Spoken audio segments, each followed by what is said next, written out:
So in this Keynote tutorial video, I am going to be showing you guys how to edit the border color around a chart in a Keynote presentation. So once Keynote's open up, just go ahead and add a chart to your design. So I'll just go ahead and add this orange and yellow chart, this column chart, for example, right here. Now, if you want to add a, I guess, border, simply press on the chart right here. Scroll to the right hand side of the screen to where it says background and border style. You can go ahead and add a border just like this. You can make it thick. You can also make it thin, whatever the case may be.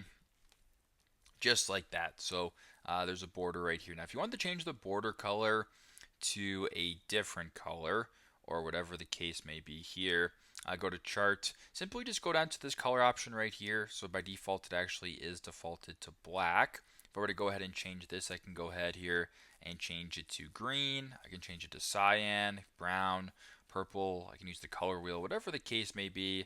You can change it to whatever you're looking for exactly. So very simple, very straightforward. That is how to edit the border color around a chart in a Keynote presentation. Thanks again for watching, and I hope this video helped.